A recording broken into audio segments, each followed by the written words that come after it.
Sí, señores, estamos al aire. Esto es Radio Fit, el mundo del fitness en tu radio a través de Sol 106.5 FM, la más interactiva del país. Cada semana te llevamos un contenido relativo a salud y eso en todos sus ámbitos. Hoy vamos nosotros a abordar un tema que, bueno, ya lo veníamos abordando en otras semanas, pero sé que la audiencia quedó con muchas preguntas pendientes porque es un tema generalizado, sobre todo en esta generación. La higiene del sueño. Dormir más, dormir mejor. Gente que está durmiendo de más, ¿existe también ese trastorno? Vamos a analizar todo eso. ¿Con quién más? Con el experto en la materia. Bienvenido, Giselle. Por supuesto, aquí en la cabina con nosotros ya está, parece un muñequito con esa ropa que vino tan fashion, Dios mío. Doctor Eric Alcántara, @MedicSleepRD, de lo que es la cabeza de la Clínica del Sueño, uno de los especialistas del sueño más completos en nuestro país, que lo trata de manera multidisciplinaria, abordando distintas áreas de las cuales estamos quizás padeciendo por no tener un sueño adecuado. Con el doctor en el día de hoy vamos a hablar de los trastornos del sueño, cuáles son los más comunes, si podemos corregirlos, mejorarlos y sobre todo saber reconocerlos, diagnosticarlos, de manera que no estemos mal diagnosticados tratando una enfermedad que no es la que tenemos realmente. Aquí en nuestra cabina está el doc, me dio mucha brega conseguirlo porque ha estado viajando mucho a diferentes talleres y conferencias sobre el sueño. Doc, bienvenido a la cabina, qué gusto tenerlo aquí. Buenas tardes, muchas gracias, profesor Raymond. Giselle, bienvenido nuevamente, un honor. Gracias por la invitación y gracias por su aporte a concientizar a la población desde el primer nivel sanitario a los pacientes también en la importancia que tiene el sueño y sobre todo en que tengan pendiente que existen más de 40 trastornos del sueño y no solo pensar en que el paciente puede ser que tenga un problema de insomnio, porque la mayoría de los síntomas diurnos que causan un trastorno del sueño se asimilan al insomnio. El paciente tiene que asimilar como queja de fatiga diurna, de que tiene un sueño no reparador, de cefaleas frecuentes. Y entonces algunos de los especialistas médicos o el médico de cabecera o el médico primario lo confunde y cree, bueno, tal vez es insomnio, vamos a medicarte. Entonces lo importante y de esto y el aporte que ustedes están llevando a cabo con estas intervenciones que estamos haciendo, que le llega a todo el mundo en todo el país, está mejorando a que el médico piense en otros trastornos del sueño y no medica al paciente y cubre el problema de sueño y empeore ese problema de sueño. Porque un problema de sueño lleva al paciente a sufrir de otras enfermedades que muchas veces son irreversibles. Y no solo eso, sino que puede llevar al paciente a la muerte, porque los primeros órganos que se afectan es el corazón y el cerebro, que son los órganos dianos. O sea, que el sueño es el gran subestimado de la salud. Así mismo, infradiagnosticado, es decir que se pasa mucho desapercibido. El médico tratante muchas veces se le olvida que existe el estudio del sueño, la polisomnografía o la poligrafía respiratoria, que es el estudio en el domicilio del paciente. Entonces, durante esta evaluación del estudio, ahí podemos ver todo. El paciente mientras duerme, las ondas cerebrales, las fases de sueño del paciente, el corazón, la respiración, el esfuerzo respiratorio torácico y abdominal, la frecuencia cardíaca y todos los movimientos que tienen que ver con algún trastorno del sueño, video y audio también durante la noche, por lo que es un estudio que hoy día en algunos países avanzados, dentro del examen físico anual de un paciente se lo indican también. Como parte del chequeo general. Como parte del chequeo general, porque cabe destacar que en los Estados Unidos solamente se habla de que más de un 20% de los pacientes que no pueden dormir utilizan alcohol para dormir. Sí. Alcohol, exactamente. Toman romo, no, pero mucho ron porque tienen un problema de insomnio crónico. Entonces, o sea, ellos se embriagan. Se embriagan para dormir, exactamente. Wow. El alcohol es induce al sueño, pero el sueño no va a ser reparador. El paciente no va a tener muchos micro despertares a nivel cerebral, que el paciente se va a despertar como quiera muy agotado, muy cansado. Y con dolores de cabeza. Sin mencionar, obviamente, que esa ingesta diaria de alcohol lo puede llevar a que tenga una dependencia. Claro. Doc, una pregunta, un paréntesis antes de pasar los trastornos, ahora que menciona eso de usar alcohol para dormir.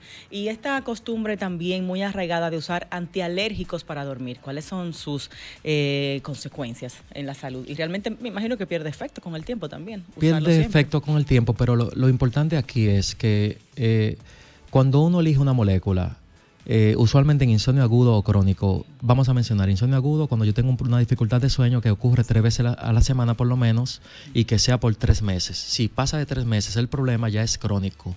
Entonces, existe el insomnio de conciliación de sueño, que cuando yo me voy a la cama y me toma más de 20 a 30 minutos conciliar el sueño. Vuelta y vuelta en la cama. Vuelta y vuelta. Y también el insomnio de mantenimiento, que es cuando yo me duermo en menos de 30 minutos, pero me despierto antes de lo planeado o tengo varios despertares prolongados. Entonces, cada molécula que se elija sirve para cada tipo de insomnio. Si yo quiero mantener al paciente por 8 horas o quiero ayudarlo a que concilie el sueño más rápido, cada molécula tiene su función en que me prolongue la latencia de sueño o que me prolongue el tiempo de que yo entre en sueño profundo más rápido. Entonces, por eso es importante no automedicarse, no tomar antialérgicos. El antialérgico tiene un efecto de inducción de sueño, pero no es algo que nosotros usualmente vamos a tratar a un paciente con ese tipo de insomnio. Porque primero, también, ¿verdad? Con el antialérgico. Puede ser microdespertares. Lo ideal es, porque si yo tengo un paciente, por ejemplo, que no duerme y usa mucho antialérgico, pero ese paciente tiene otro problema de sueño de base, ese problema de sueño se va a empeorar. Por ejemplo, yo tengo pacientes diario, los recibo aquí, que tienen colapso de la faringe, por ejemplo, que tienen el trastorno respiratorio del sueño, que se llama apnea del sueño, o que simplemente tienen ronquido crónico. Cuando se toman un antialérgico, empeoran, cierra más la faringe, porque me relaja más. Entonces el oxígeno disminuye más, el gasto cardíaco aumenta más, es decir, el corazón va a latir más para compensar esa pérdida de oxígeno en los órganos, y me va a afectar el corazón, y a largo plazo mi paciente va a tener hipertensión arterial. No solo eso, cuando llega a su cardiólogo y lo tratan, la hipertensión es descontrolada. Se le dificulta al cardiólogo conseguir un fármaco adecuado. Entonces, cuando le realizan el Holter o el mapa, ven esos cambios en la elevación de la presión sistólica durante la noche mientras el paciente duerme. Ahí sospechan ya de que tiene un cierre faríngeo mientras duerme. Pero en estos casos provocado por el medicamento. Provocado por el medicamento.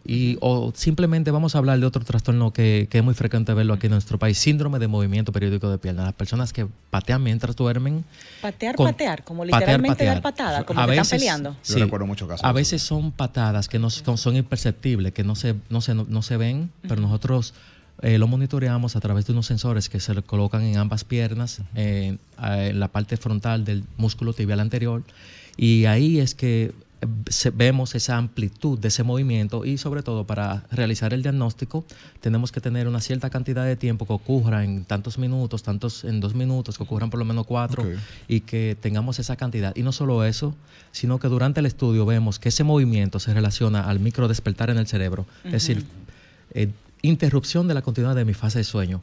El paciente en la mañana se despierta también con unos síntomas de insomnio, y lo que tiene es síndrome de movimiento periódico de pierna. Lo hemos visto mucho aquí en nuestro país, semanal lo vemos, ese diagnóstico. Y sin pensar, Rey, lo que sería afectar a con quien duerme la persona, ese movimiento también lo afecta. Por supuesto. Así es. Hemos mencionado varios trastornos, me gustaría que empezamos por ese, como a detallarlo un poco.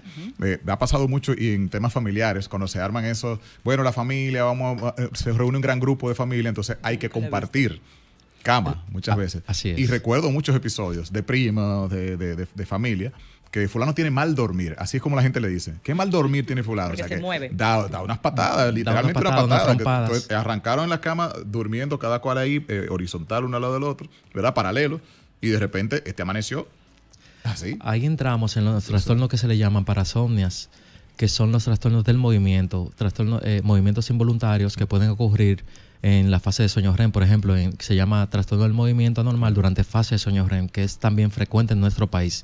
Quería preguntarle específicamente, Doc, ¿a qué responde eso? O sea, ¿qué pudiera estar pasando con una persona que tiene eso y hay manera de corregirlo?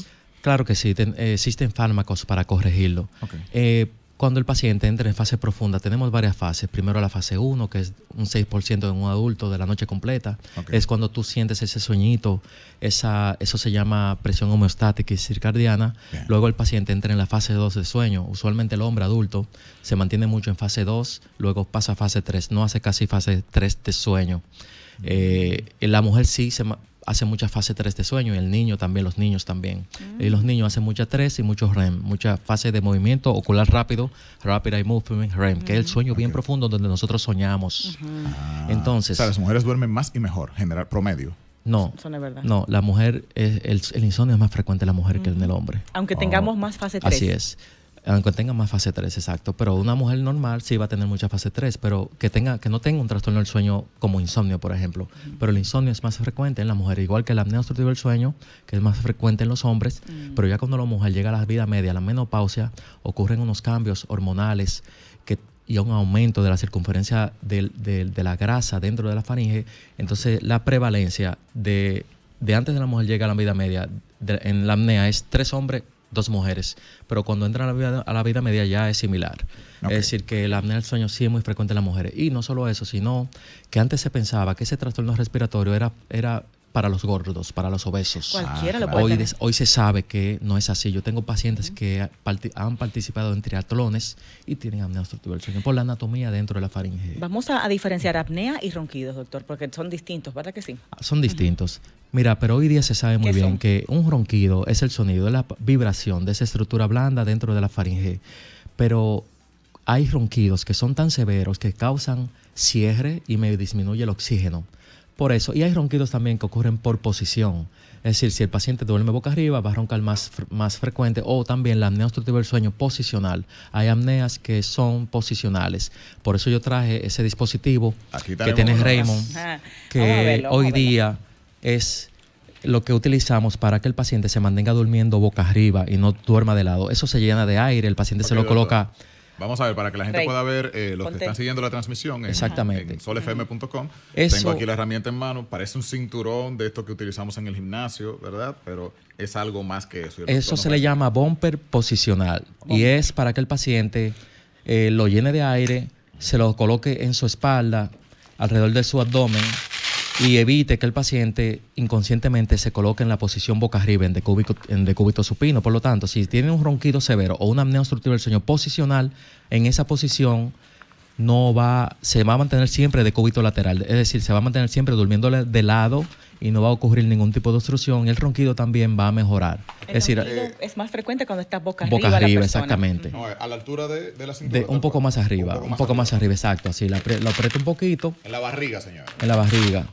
Y esto entonces hace que se quede el paciente durmiendo siempre de lado, se mantenga de lado. Porque va a estar incómodo con el bulto que tiene atrás. Con el bulto que tiene atrás. Dios mío, pero esto es genial. Para explicar a la gente que no está viendo, solo escuchando, digamos que tengo un cinturón. Eso se llena de aire, tiene una bolsa adentro que lo llenamos de aire. Ajá. Entonces eso evita que tú inconscientemente te coloques boca arriba. Por lo tanto, eso también influye en que yo mantenga a mi pareja, en que mi relación de pareja se mantenga, porque ahí evito los codazos que me da mi pareja y evito también despertarla con mi sonido del ronquido molestoso. Doctor, hay un tema que se llama divorcio de sueño. Eso es algo terrible que está pasando. Adelante, debemos hablar de eso. ¿Cómo se llena entonces esta...? Se llena aire con tu boca, con un poquito de aire solamente. Okay, con 4 soplos se llena. Porque tiene como si fuera una forma de vejiga dentro, pero de un material de silicón bien fuerte. ¿Usted tiene esto disponible en la clínica? Está disponible en la clínica. ¿Lo pueden comprar libremente así? Sí, antes lo pueden comprar en Amazon también. Antes lo que utilizábamos nosotros cuando esto no existía era una pelota de tenis cosida en la pijama del paciente. Entonces cuando el paciente se ponía en posición de cúbito supino boca arriba, le daba dolor y se mantenía durmiendo de lado. Pero hoy día tenemos ese bumper posicional donde ya en el país nosotros tenemos toda la tecnología, señores, en todos los tratamientos. Pero poco conocida. Eso es increíble. Déjeme decir algo importante. Señores, no molesta para nada. Así es. Es decir, si yo estoy acostado, yo no voy a sentir una molestia de que un cinturón me está apretando ni nada. Yo lo siento como si fuera mi ropa. Exacto. Entonces, eso es para el tratamiento de la apnea obstructiva del sueño posicional cuando es solo boca arriba, o el ronquido severo posicional cuando ese ronquido es muy frecuente boca arriba solamente. Para yo entender, la mayor parte de los problemas de apnea y ronquidos con eso resolvemos. Si es posicional. Si es por la posición. Ahora, hay pacientes que ya en la mayoría, en más de un 60%, ocurre también de lado. Es decir, el paciente se pone de lado y también va a roncar y también va a tener obstrucción de la vía faríngea, por lo que ese paciente va a requerir otro tipo de tratamiento. Cirugía, digamos. No. El tratamiento gold estándar para la apnea del sueño sería el dispositivo de presión de aire continua positiva, que es la mascarilla en la nariz. Esa mascarilla a una maquinita como esa que le envía un aire. Por ejemplo, es una máquina de viaje que el paciente le enciende si se va en un avión o si va a un viaje corto. No tiene que viajar con mucho bolso, porque la máquina ya a largo plazo, porque eso es para siempre, señores, que el paciente lo va a utilizar. Genial. Entonces es una máquina de viaje en este caso. Y eso le va a enviar un aire no invasivo para mantener la vía, presión de aire, es decir, va a ser una presión de aire fuerte. Al inicio suave, con va presión. A mantener permeable, abierta la vía aérea. Ya. ¿Por qué hablamos tanto de este trastorno? Porque es el más frecuente que vemos en nuestro país, señor, en la clínica del sueño. Sí. Diariamente yo hago el diagnóstico de 3, 4 pacientes de este problema. Y el paciente... ¿Es genético? ¿Por qué pasa esto? Muchas veces se debe a la anatomía de la faringe. muchas veces se debe a la obesidad, al sedentarismo, y nosotros tenemos muchos obesos en nuestro país. Es decir, mucho índice de masa corporal elevado, y se debe mucho a eso. Pero cuando no es por obesidad, es por la anatomía del área faríngea. Ahora, ¿qué me hace a mí elegir el tratamiento adecuado para ese paciente? La severidad. Si yo tengo entre 5 a 15 pausas respiratorias parciales o totales, es apnea obstructiva leve. Si es entre 15 a 30, es moderada, y más de 30 veces por hora es severa. Tenemos pacientes que dejan de respirar 60 veces por hora, 80 veces por hora. Son pausas literalmente de que no hay oxígeno, no entra nada. No pasa nada de aire. Wow. Entonces ahí vemos la oxigenación mínima. Que si me baja la oxigenación por debajo de 88%, es hipoxemia nocturna. Es decir, un paciente que si no tiene apnea, le baja el oxígeno por debajo de 88%, tiene que dormir con tanques de oxígeno, obligatoriamente.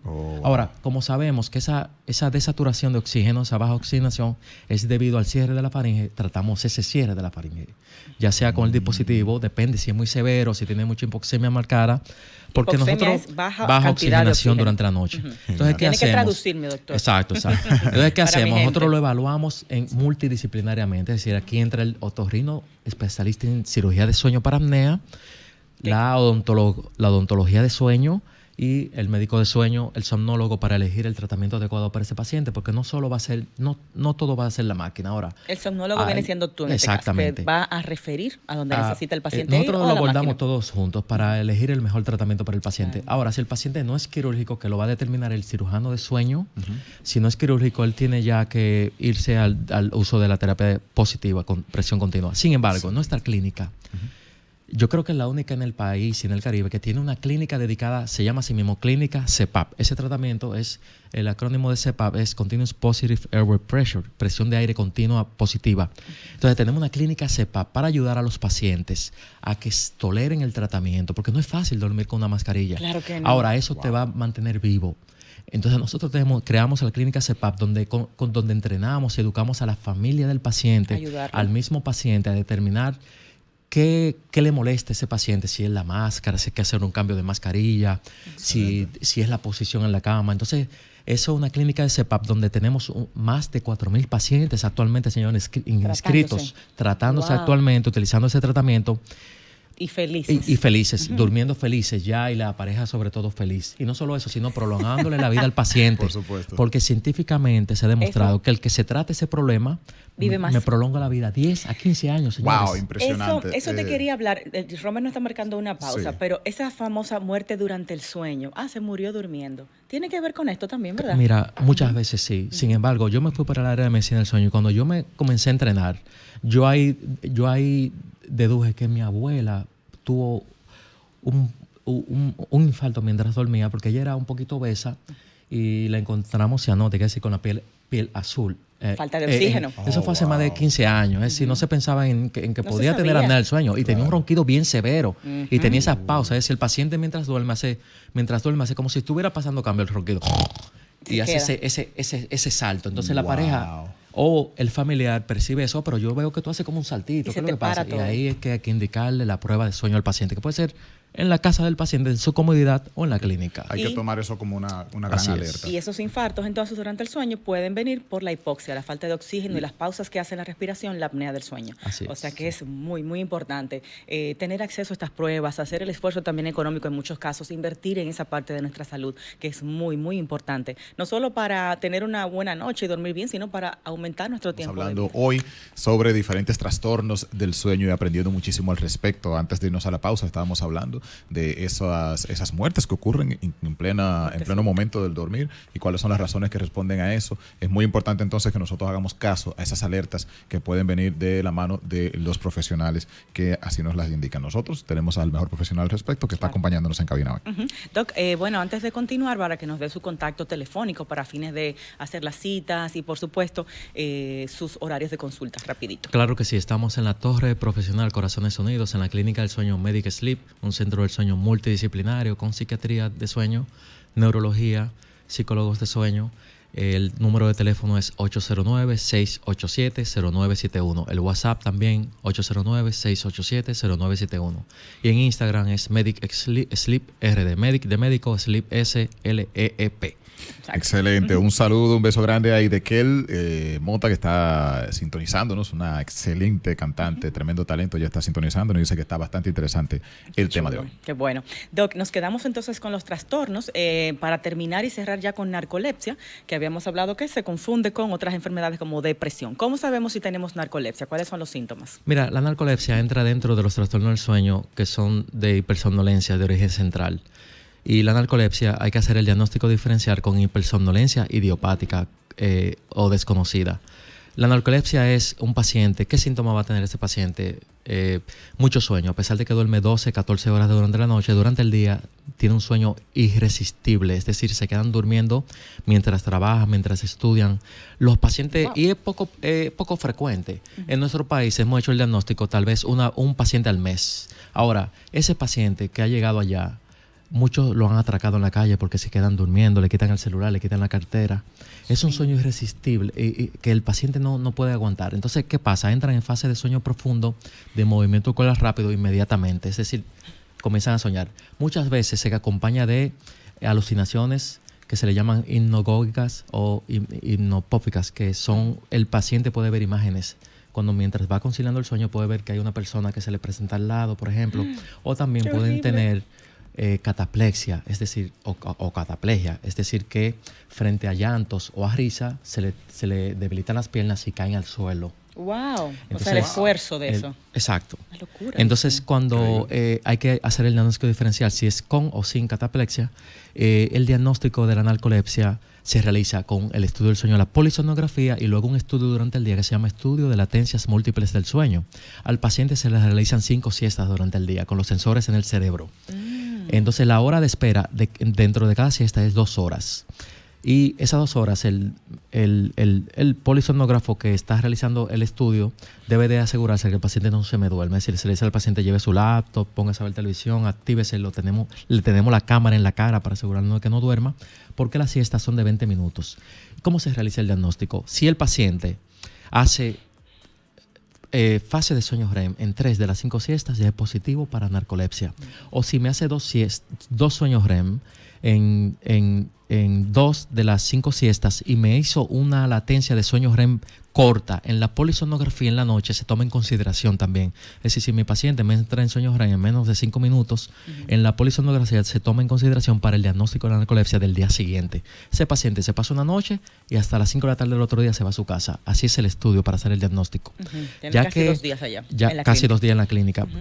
Ya una vez realizado el diagnóstico, si no entra en fase de sueño de movimiento ocular rápido en 3 de las siestas, pero sí tiene una latencia de sueño, es decir, que en cada siesta se me duerme en menos de 8 minutos, ya tiene una latencia de sueño menor a 8 minutos, tiene hipersomnolencia de origen desconocido, de origen central neurológico. Ya entonces, no sería narcolepsia. Ya no sería narcolepsia, ya ahí nos vamos más suave con el tratamiento. El tratamiento es con fármacos que me lo mantienen activo el paciente para que no se duerman, es decir, regulación muchas veces del ritmo circadiano y fármacos que lo mantienen activo al paciente durante el día para que pueda realizar tus actividades normales, pueda estudiar. Usualmente es frecuente. Y tener después sueño en la noche adecuado también. Un sueño adecuado. Entonces, muchas veces se presenta mucho en jóvenes, se va desapareciendo en la adultez, pero muchas veces continúa. La mayoría de los pacientes que llegan con narcolepsia son jóvenes, en menos de 28 años de edad. ¿Qué tiene que ver esto? ¿El desarrollo del cerebro? ¿Por qué pasa la narcolepsia? Puede ser por una disminución de un componente neurológico que se llama hipocretina. Cuando se le hace en sangre, vemos que hay disminución en este neuropéptido. Entonces nosotros valoramos eso también, pero también lo que queremos es a mantener al paciente activo para que pueda mantener un trabajo, pueda socializar, pueda estudiar, porque se le dificulta realizar todo esto. Y no solo eso, sino que cuando ese paciente va un médico lo identifica, lo confunde con depresión, porque el paciente lo que tiene mucho sueño, quiere dormir mucho, no quiere hacer nada, no tiene deseo de nada y lo confunde con depresión. Entonces es importante saber que la clínica del sueño está para eso, para realizar el diagnóstico y que ese paciente regresa de nuevo donde su médico con su reporte, con sus recomendaciones. Doctor, lo peligroso de eso sería que si determinan que es depresión de manera equivocada, entonces van a dar una medicación relativa. Da más sueño. Exacto. Aquí entramos en que la mayoría de los trastornos del sueño aún siguen siendo infradiagnosticados. Es decir, mal diagnosticados. Al médico a veces debe de pensar un poco más allá. No puedo pensar solo en que puede ser esto. tengo que pensar más allá y realizarle pruebas a mi paciente, pruebas diagnósticas. Y trabajar en que son conjunto con un establecidas. médico del sueño, no tomarse todo el trabajo por así solo. Hay Así que es. dividirlo. No, simplemente lo envían a la clínica del sueño y ya ese paciente regresa donde su médico que se lo indicó el estudio con las recomendaciones. O sea, la hemos reflexión recibido- aquí sería, doctor, para la comunidad médica es como no subestimar la parte del sueño e incluirla dentro de las pensar en posibilidades. todo, de la pensar ampliamente Sí. en todo, en cualquier cosa, en que puede ser muchas cosas, en que los síntomas se parecen a la mayoría de los trastornos o Muy bien. a la mayoría de las enfermedades de salud mental. Muy Por bien. eso Exacto. trabajamos de cerca con psiquiatría nosotros. Una pregunta que me dio mucha risa cuando usted me habló de ese trastorno, la sexomnia, que no tiene nada que ver cuando la pareja te despierta para a medianoche Para chiqui aquello. chiqui, no es eso la sexomnia. ¿Qué es la sexomnia, doc? Explíquenos bien, ¿cómo sabemos cuando hay problemitas de sexomnia? Bien. Bueno, el paciente se masturba mientras duerme, pero inconscientemente. Hemos recibido casos en el centro ya al nivel del divorcio, porque el esposo o la esposa o la pareja lo despierta y le dice, óyeme, pero ¿qué es lo que tú estás haciendo? ¿En qué tú estás pensando? Ah, ¿En ¿en quién? quién ¿Tú estás sabes? ¿En pensando? Qué desastre. Entonces llegan a la clínica, pero ¿cómo se hace el diagnóstico? El diagnóstico muchas veces es prácticamente... Difícil. Porque la noche del estudio no siempre va a ocurrir. Lo que le decimos al paciente a veces, nos llevamos de la evidencia de la pareja, Ok. Lo que y sobre cuenta. todo, en algunos casos como otro tipo de trastorno como sonambulismo, le decimos al paciente que coloquen cámaras en su habitación, porque muchas veces no va a ocurrir en la clínica del sueño en la noche del estudio, por lo que nos apoyamos en Claro. otros tipos de técnicas. De recursos. Pero sí, sexomnia tiene tratamiento, es un tratamiento con medicamentos, porque el paciente, ¿qué pasa? Se despierta y dice, yo no sé de qué tú me hablas, yo no estoy realizando No se da nada. cuenta. Ay, Y sobre todo no lubrica, si en caso de que sea mujer. Entonces, eso ha sido motivo de separaciones y muchas veces no saben que es un trastorno del sueño que ocurre durante la noche, igual que el trastorno del sueño del que come durmiendo, el comedor nocturno. Ay, Dios Wow. mío. Sleep eating disorder. Las personas se despiertan a comer A a la medianoche. nevera a medianoche y van a la cama de nuevo. Es un caso muy famoso. Una joven que le faltaban pedazos de queso, de jamón en la nevera y no sabía qué es lo que wow. pasa. Peleando ¿Y quién en su fue casa. peleando? ¿Y quién era? Ella vivía sola. O sea, Entonces, inconsciente totalmente. inconscientemente. Ese es Wow. un caso muy famoso que ocurrió Sí. en los Estados Unidos nosotros y salió en el periódico, sin Claro. embargo. Pero sí también existe Wow. ese. Las personas que hablan durmiendo, somniloquia, también es frecuente. Que pelean durmiendo. Que hablan, Sí. te dan una conversación completa. Entonces la pareja aprovecha y le pregunta, mira, ¿y ayer qué pasó ayer? Y responde.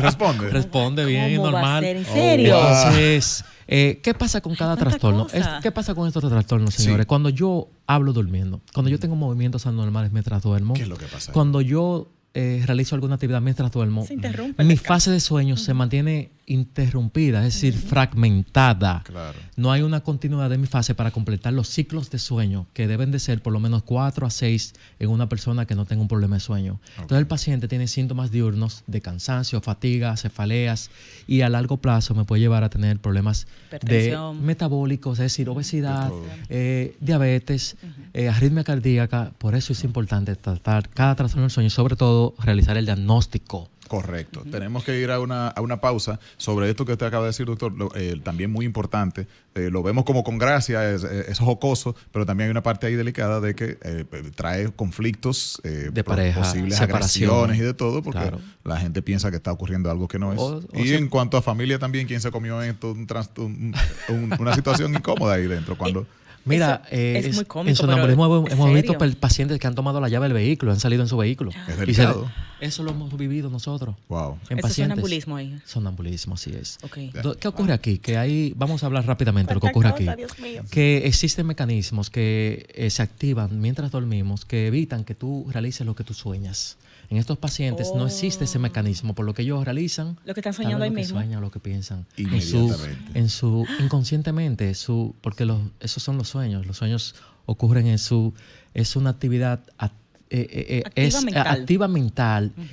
subconsciente. Es decir, antes se pensaba que el sueño era pasivo, que no ocurría nada. Hoy se sabe esa desintoxicación cerebral que ocurre mientras dormimos, esa recuperación, ese almacenamiento de lo que yo aprendí ese día, Wow. de lo que yo viví ese día. Entonces todo eso va creando también esos sueños. Por eso a veces soñamos con lo que pensamos antes de irnos a la cama. Sí. A veces soñamos Claro, con de eso, todo. lo que vivimos ese día.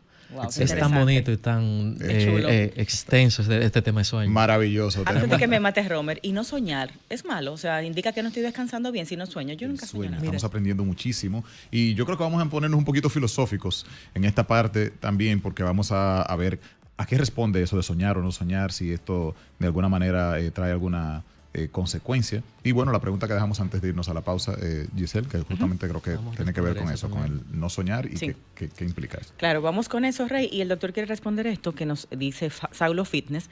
Dice, tendré que visitar a ese doctor porque no consigo el sueño, tengo que acostarme a las 12 de la medianoche, a la 1 de la mañana, y ya a las 5 de la mañana estoy despierto. Y creo que eso es lo que no me está ayudando a incrementar la masa muscular. Tiene toda la razón. Él tiene Wow. toda la razón. Mira, para que aumente tu masa muscular y o lo que tú quieres lograr cuando tú te ejercitas, debes de dormir por lo menos 7 a 8 horas de sueño ininterrumpidas.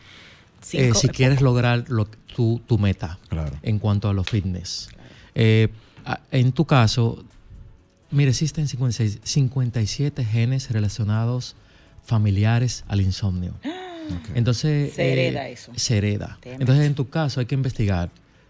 En este caso lo evaluaríamos buscando un factor que me haya precipitado en él, que me le dificulte que se duerma o que duerma sus horas necesarias, el factor que me lo desencadene o que me lo perpetúe, Claro. o el factor predisponente en el caso de este paciente. Doctor, Por lo que sí, que se acerque a nosotros para nosotros darle una ayudadita. Genial, Sí, el aprovechando lo que él comenta, en términos generales, lo que a él le pasa, nos pasa a muchas personas. Yo soy de los que duermen muy tarde. Él tiene que levantarse a las 5 de la mañana, por tanto la tiene muy difícil. ¿Qué es lo que ocurre? ¿Por qué uno sí concilia el sueño entonces más tarde? O sea, ¿qué es lo que pasa con el tema como de las horas? Que tú no lo concilias a las 8, pero entonces a las 2 de la mañana, 3 quizás. Mira, todo eso aquí hablamos de la higiene de sueño, de los hábitos. Sí. Nosotros tenemos un reloj interno, la cronobiología que se relaciona a mi ritmo circadiano, Sí. que es esa Ciclo. sincronización con el día y la oscuridad. Ok. Entonces, todos los tenemos. Si nosotros todos los días nos tratamos de tener la rutina. costumbre, la rutina de irnos a la misma hora siempre, incluyendo fines de semana, va a llegar el momento en que sí tú vas a controlar eso, vas a poder Genial. irte siempre a la misma hora y despertarte a la misma hora. Siempre Genial. debe de ser así. Dentro de la higiene de sueño es importante que el paciente tenga una misma hora para irse a la cama. Sobre todo en los pacientes que realizan ejercicio. Es importante saber que no todos los que realicen ejercicio 4 horas antes del horario de irme a la cama van a dormir bien. Al La contrario. actividad metabólica se mantiene bien agitada. Esas ondas alfa que se mantienen, que es la que se presenta cuando el paciente está despierto en vigilia, aún la vemos cuando el paciente se mantiene durmiendo, por lo que se dificulta tener un sueño profundo. Oh. Por lo que el ejercicio hay que evitarlo por lo menos 4 horas antes de irme a la cama. Ahora, eso varía de persona a persona. Hay personas que duermen como unos niños. Y no importa si Y beben se café. ejercitan a las No 8 de la importa que noche, yo voy al gimnasio. Yo tengo pacientes que van al gimnasio de noche, a las 12 de la noche, Ujú. se acuestan a la 1 y duermen bien. Entonces eso varía de persona a persona. Ahora, recomendable Lo ideal. Claro. y lo ideal, y en la mayoría de los casos, Sí. lo ideal sería evitar el ejercicio Claro. 4 horas antes de irme a la cama. O sea, que si una persona está sintiendo que no se duerme, no está conciliando el sueño y está entrenando tarde, pudiera experimentar decir, déjame cambiar el horario de entrenar. Así es. A ver. Eso lo Sí, hemos tratado en algunos pacientes y le ha funcionado. Y no Muy solo bien. eso, sino realizar una rutina antes de irme a la cama. Mi rutina, ¿cuál va a ser? Diariamente. Yo voy a acostumbrar a mi cerebro TikTok. a que cuando yo hable eso, cuando yo realice eso, él sepa que me voy a dormir. Primero, mi habitación cómoda, cama cómoda, un colchón cómodo. Tú duermes una tercera parte de tu vida. Si tu tiempo aquí en el mundo va a ser de 70 a 80 años, tú vas a dormir más de Invierta 20 un años. colchón, hermano. Entonces mi colchón debe ser cómodo, Sí. mi almohada cómoda, mi habitación fresca, porque la temperatura corporal disminuye durante el sueño, por lo que el frío me ayudará a que yo tenga un mejor sueño. Claro. Entonces, ¿qué truco hago? Irme a la cama cuando tenga sueño. A la cama no se va a buscar sueño. A la cama se va solo a dormir y estar con su pareja. No se puede ir a usar el celular, a leer, a ver televisión, sino solo acostumbrar al cerebro a que relacione En mi lugar cama de- con que es para dormir. Ni siquiera leer. Entonces, ni siquiera leer. Ahora, Puedo yo hacer puedo... una... sí. Perdón, sí, adelante. Sí, yo puedo sentarme, si no tengo sueño, en un área tranquila de mi casa. Es ideal también disminuir las luces en mi casa, mi ambiente, Ok. para que mi hormona de sueño se mantenga elevada. melatonina. Disminuyo las luces en mi casa, luces tenues, cálidas, de esquinas, lamparitas mejor en las noches. Ok. Si no tengo sueño, me siento tranquilo, puedo leer algo, puede poner una música de meditación de relajación y cuando siente el sueño, la presión que tanto hablamos, homeostática y circadiana, ahí me voy a la cama. Ahora, ya en la cama, yo trato de sustituir pensamientos. Yo no quiero pensar en lo que yo quiero hacer el otro día, lo que pasó ese día. Mejor tengo una nota en mi mesita de noche y escribo para que no se me olvide el otro día. No quiero pensar en nada, no quiero mirar la hora. Lo que hay que hacer. Trato de dormir. Puedo hacer técnicas respiratorias, meditación en la cama. Pero si siento que han pasado 20 minutos, 25 y no me he dormido, no se queda en la cama. Se tiene que parar, se siente en el sitio inicial, pone a leer música de meditación y luego se va a la cama cuando sienta sueño. Nunca quedarse en la cama. A cualquier hora a las 6 de la mañana en este relajo. En ese relajo, pero va a llegar el momento y el te día vas a habituar. en que vas a crearse, tu cerebro se va a acostumbrar. Y aquí es donde entra la terapia cognitivo-conductual en insomnio, que eso es el 60% del tratamiento. El 40% va a ser la molécula, la pastilla. Wow. Mire, doctor, tiene mucho sentido. Pasa en otros aspectos. Por ejemplo, el tema de la voluntad de ir al baño o no. De repente tú estás en un lugar, está el olor a, o una persona dijo, quiero ir al baño, y de repente tú que no tenías...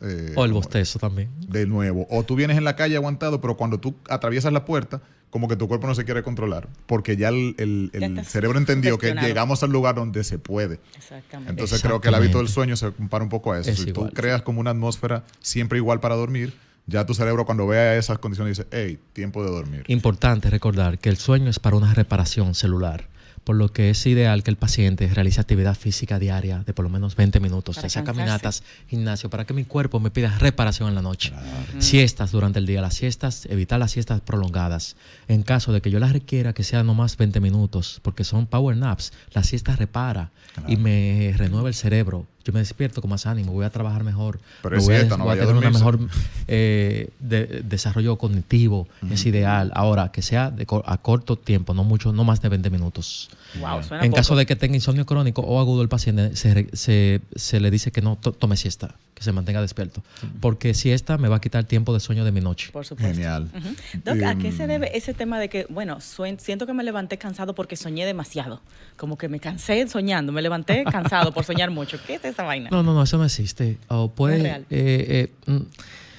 Por más que tire patán el sueño, no importa. Evidencia científica que tenemos sobre eso, simplemente cuando el paciente tiene un trastorno del sueño que se llama intrusiones de ondas alfa, es decir, las ondas que se encuentran en la fase de sueño despierto de vigilia continúan en fase 2 o fase 3, que se relaciona a dolores crónicos o a problemas neurológicos u ortopédicos. Entonces, si hay intrusiones de ondas alfa en fase 2, fase 3, fase de sueño profundo REM, si el paciente se despierta y nos refiere lo que tú me acabas de decir. A ver, tradúceme. Si tengo unas ondas no adecuadas, eso me va a causar dolor. Eso lo hemos visto. Por eso el paciente debe realizarse el estudio del sueño. Porque cuando el paciente me dice, doctor, yo tengo sueños rápidos y me despierto como cansado por tanto sueño que tuve, se relaciona a intrusiones de ondas alfa donde no debe de estar la onda alfa. Recuerda que fase 2 de sueño tenemos las ondas de complejos K y usos de sueño. La fase 3 de sueño, ondas delta. En la fase de sueño REM tenemos unas ondas cerebrales rápidas, ese movimiento ocular rápido y esas ondas que se parecen a una sierra. Entonces, ¿qué vamos a ver en esas fases? Ondas que se presentan en el cerebro cuando estamos despiertos, que se le llaman intrusiones de ondas alfa, por lo que el paciente va a tener un sueño no reparador. Por lo tanto, aquí es importante realizarle la polisomnografía, el estudio del sueño al paciente. Es tan extenso el tema de sueño, pero que se necesita la polisomnografía, señor, el estudio del sueño se necesita obligatoriamente, porque yo quiero ver todo lo que ocurre mientras tú duermes. Claro. Tengo muchas preguntas aquí, pero estamos en tiempo y me gustaría saber dónde la gente puede precisamente hacer estas analíticas, doctor, toda la información suya. Solo debe de decirle a su médico, doctor, yo quiero que usted me indique el estudio del sueño, simplemente. Ya el doctor de cabecera sabe qué hacer. Simplemente con su receta, polisomnografía o estudio del sueño, simplemente el paciente se acerca a la clínica del sueño y se le cita, se le dan sus instrucciones de lo que debe hacer ese día. Por ejemplo, hay que evitar el consumo de cafeína la noche del estudio, llevar sus medicamentos que utilizan durante la noche, su pijama, no lavarse la cabeza ese día. Bueno, ir con la cabeza limpia porque se le van a colocar unos sensores, unos electrodos. Es a dormir allá que usted va. Exacto, dormir una noche en una habitación como si fuera un hotel. Perfecto. Ahora, eso lo tomamos en cuenta para la eficiencia de sueño en el reporte. Si la eficiencia de sueño es el tiempo que el paciente se pasa durmiendo relacionado al tiempo en cama. Entonces, como es un ambiente que no es su habitación, lo tomamos en cuenta también. Sí, porque va a estar raro Exacto. al principio. Pero al principio se siente raro, pero se duermen, siempre duermen. Esa habitación, yo estuve ahí y bueno, la grabé y la tengo ahí grabada para subirla en Instagram. Y es súper cómoda, súper linda, da sueñito. Excelente. Es muy Tenemos chula. que irnos, pero entró una llamada, vamos a tomarla rapidito Vale. para ver esta Ay, consulta. qué con rápido doctor. se acabó. Buenas tardes, Radio Fit. Hola, buenas, ¿te escuchamos? Hello. Se cayó la llamada. Se cayó. Para las ondas alfa, no sé qué, preguntan, medicación, doctor. aquí preguntan si la apnea se puede curar perdiendo peso. Sí, hay pacientes obesos que tienen apnea obstructiva del sueño y cuando ya tienen un índice de masa corporal normal, es decir, por alrededor de 26 kilogramos por metro cuadrado, sí, mejoran mucho y se han curado. Simplemente con pérdida de peso. Es decir, pierde peso el paciente, se relaciona mucho a obesidad. Sin embargo, hace 20 años, más de 20 años, se le llamaba el síndrome de Pickwickian, de hipoventilación de la obesidad, cuando no se había todavía identificado la apnea obstructiva del sueño, porque el paciente era muy obeso. Es una historia escrita que se llama así mismo de Pickwickian, de un escritor inglés, Excelente. donde él describe este paciente obeso que hablaba como si estuviera roncando y se dormía sentado en una silla, y ese ronquido y esa pausa respiratoria prolongada se relacionaba a ese cierre. Entonces, por eso se pensaba que era solo de la obesidad. Hoy día no se sabe que no tiene que ver no tiene que ver solamente con mucho con la obesidad, pero sí, si el paciente es Es un obeso, factor. pierde peso, sin embargo, el primer tratamiento por un paciente obeso que tenga apnea es pérdida de peso. Muy bien. Ese puede ser con cirugía bariátrica o con balón. Qué interesante. Drásticamente. Doc. Ay, Dios, se acabó el tiempo, caramba. Súper cool. Y bueno, esta entrevista la pueden ver desde ya completita en YouTube de Sol y en nuestro canal de YouTube. Y por supuesto, los clips que vamos a estar compartiendo con estos tips importantes de salud, de sueño. El doctor Eric Alcántara nos acompañó. Muchísimas gracias, Doc, por dedicarnos su tiempo. En Instagram, @MedicSleepRD. Y lo tenemos ahí fijado en nuestro live para que lo vean también. Señores, feliz fin de semana y a dormir rico. Vamos a tratar el sueño y sus problemas con nuestro médico. Un besote. Gracias, Doc. Bye, bye. Sol 100.